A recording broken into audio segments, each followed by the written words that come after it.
Welcome back.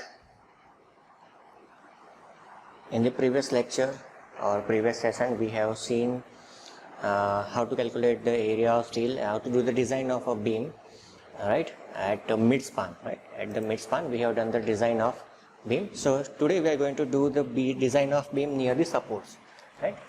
Design of beams near the supports. So at supports, we already calculated this moments, support A and D and support B and C using moment distribution method. If you see that table, you got this moments at this points, right? A and D, we have moment is minus 132.05, and B and C, I have minus 150.22 kilonewton into meter, which is my moment at this support points. Now these are the ultimate moments. Now before doing the design, see you can do the design for both the points individually, right, taking the separate moments, but as these values are very much nearer, right, these values are very much nearer, within 10%, within 10 to 15%, so we are going to design it for the maximum value, that is 150.22, and we are going to provide the same steel at A and D also, because the moments are very nearer, right. So this is a basic assumption that we are taking here, that as the moments are very nearer, we are going to design it for higher value only. So I am going to consider mu value as 150.22 for all four joints, right, all four support points. So if you compare this mu with mu limiting that we have calculated in the previous session. So if you do not know how to calculate this, please refer the previous session. We have calculated our mu limiting, just let me check, mu limiting we got as 101.56, right. So if you compare this with mu limiting, mu is greater than mu limiting, which is 150.22 is greater than 101. I don't know, the exact value is 101.56 kilonewton into meter, right. So this is the condition that is happening in this case near the support, at support. So if mu is greater than mu limiting, so we need to design the beam as a doubly reinforced beam. So therefore design beam as doubly reinforced beam at supports. So you can see here, in a single beam only we are adopting both the methods. At the mid span we have designed it as a singly reinforced beam. When we come to the support, we are designing it with the doubly reinforced beam, because our moments, ultimate moment is greater than limiting moment, right. So now we need to adopt the doubly reinforced design procedure. So first we need to find out mu2. So mu2 is equal to mu minus mu limiting, right. So let me write down mu2 is equal to mu minus mu limiting. We know about this value, mu is 150.22, mu limiting is 101.56. so if you calculate this value, you will get your mu2 value as 48.66 kilonewton into meter. So this is your mu2 value that you are getting, 48.66 kilonewton into meter. Now next we need to assume top cover, right, top effective cover, that is denoted as D dash, top effective cover. So let us assume that top effective cover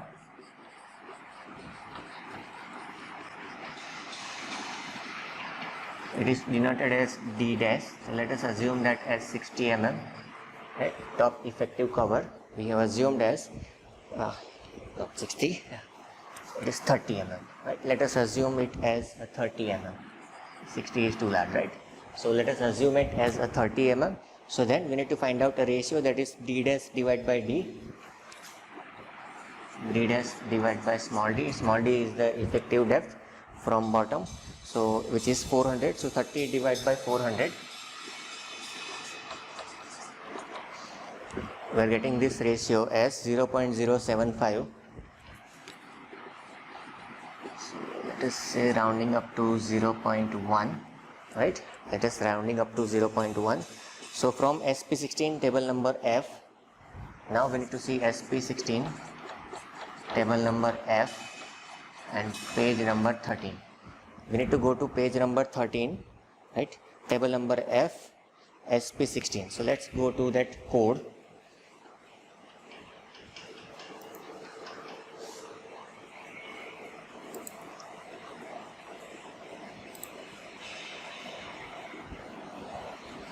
Okay, this is IS 456. Just let me open SP16. And we go to page number 13. So let me just go to page number 13 quickly. From there you can find out the stresses. So table number F, page number 13.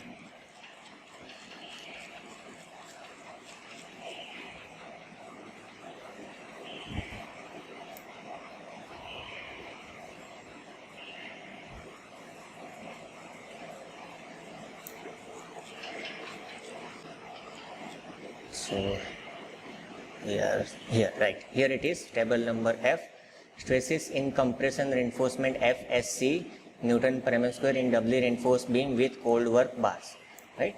So for we have calculated the d dash by d ratio. Fy is given as 415, right? So for this value and d dash by d is 0.1, the FSC value we are getting as 353 Newton per mm square, right? So from this table we are getting FSC value based on the grade of steel and d dash by d ratio, right? So let's go back.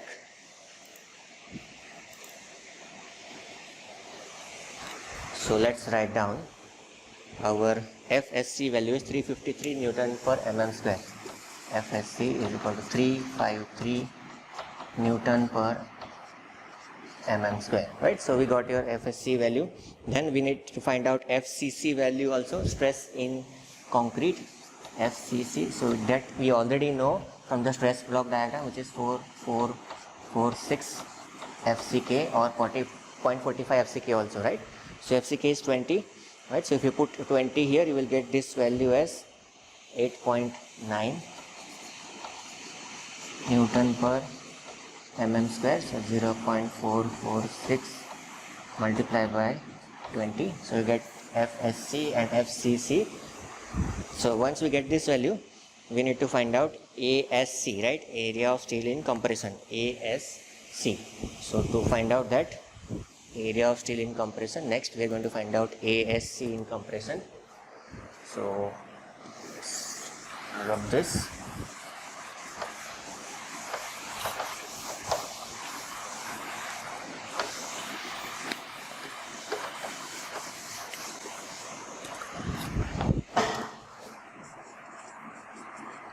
To find ASC, we have a formula. To find ASC, mu minus mu limiting is equal to mu minus mu limiting is equal to FSC minus FCC, FSC minus FCC multiplied by ASC and again multiplied by D minus D dash.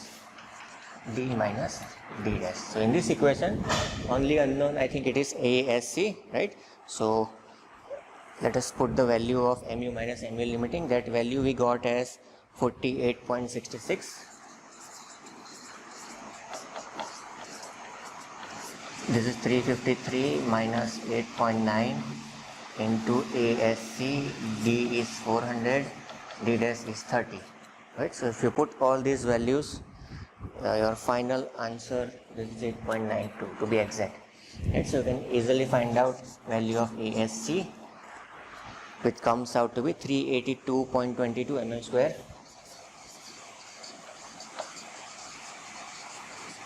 ASC value we got as 382.22 mm square.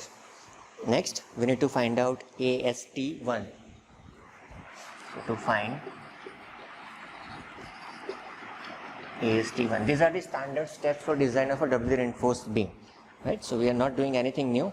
So to find this, we need to refer SP16 table number E, page number 10. SP16 table number E, page number 10. So if you see that for M20 and FE4 and 5 grade, for M20 and Fe415, we will find one value. So let us see what is given over there. So we go to SP16, table number E, page number 10. So if you go to page number 10, table number E, here it is, table number E, right? Maximum percentage of tensile reinforcement PT limiting for singly reinforced rectangular section, right? So for this is for the maximum PT. This is for the maximum PT value. So, and in the tension side, that is why we are referring this table, because many of you will say, sir, we are doing the design of a doubly reinforced beam, then why we are referring this table of singly reinforced beam? Because we are trying to find out the value of PT in the tension zone only, right? So in this table for FY415 and M20 grade FCK20, the PT value, maximum PT, right? This is maximum PT, that is called PT limiting, is 0.96. So you'll get your PT limiting value as 0.96. So let us write down PT limiting 0.96% that we have got from this table, right? So from this we can easily find out AST1, right? AST1 PT limiting multiplied by B into D divided by 100. So 0.96 multiplied by B is 230, D is 400, divided by 100. So if you calculate this, you get AST1 as 883.2 mm square. 883.2 mm square. This is your AST1 value. AST1 is 883.2 mm square. And next we need to find out AST2 also, right? So next we need to find AST2.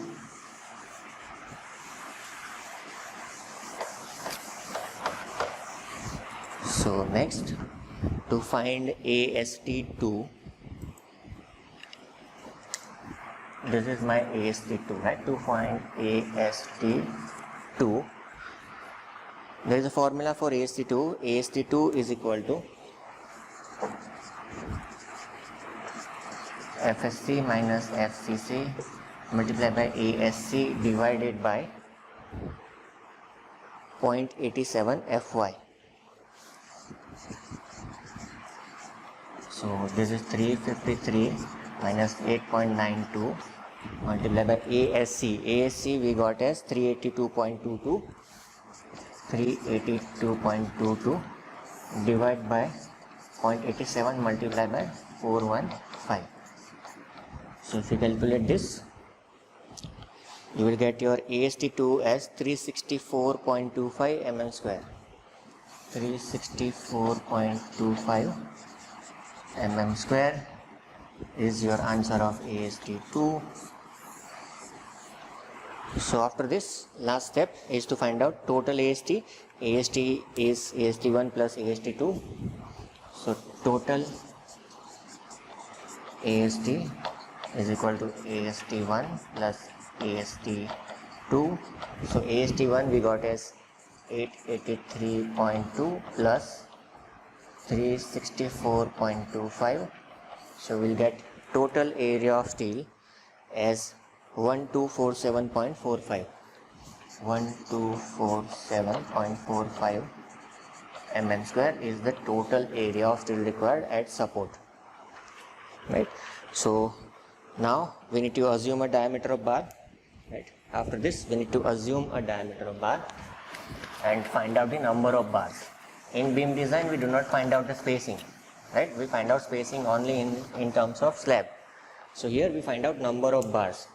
So let us consider 20 mm dia bar. Let us consider 20 mm diameter bar, right? So if we provide 20 mm diameter bar, right? So we need to find out area of one bar first, right? We need to find out the area of one bar. So let us find out the area of one bar. So pi by 4 d square is the formula to find out area of one bar, right? So let us say it is denoted by small ast, it is pi by 4 multiplied by 20 square, so we'll get this value as 314 mm square, right? So how many number of bars are required? So to satisfy this criteria of total ast, so 4 number of bars will be required. So if you multiply this by 4, you will get your ast as 1256 mm square, 1256 mm square, right? So which is greater than required area of steel, right? This is required area of steel. So we are supposed to provide 4 number of 20 mm diameter bars, so which satisfy the criteria. So therefore provide 4 number of 20 dia bars, 4 number of 20 dia bars at top, at support B and C, at top, at support B and C, at support B and C. Extend these bars up to L by 4.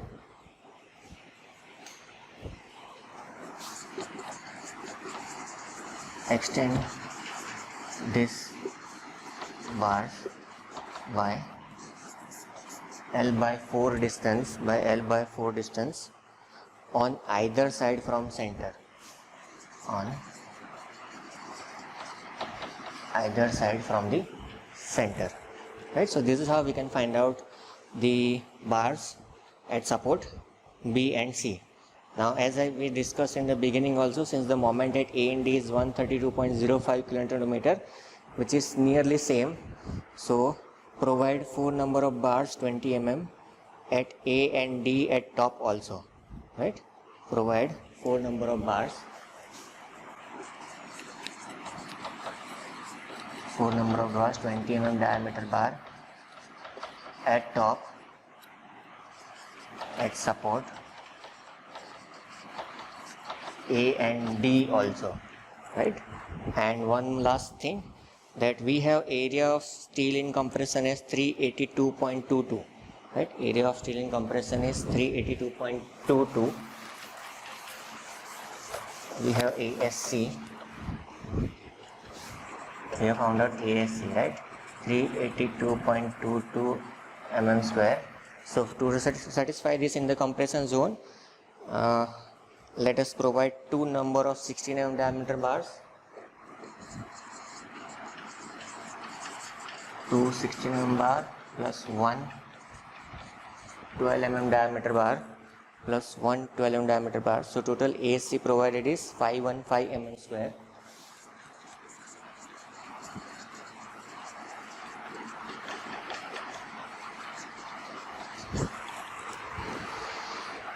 At bottom, at support A and D,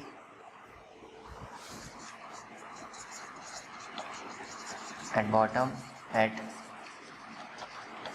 support A and D, as well as B and C, right? So this completes our flexor design at support. So this is how you can calculate your steel required for beam design, right? So this completes our flexor design. In the next session we are going to start with the shear design, right? How to design the stirrups for this beam. So thank you so much for watching. We'll see you in the next session.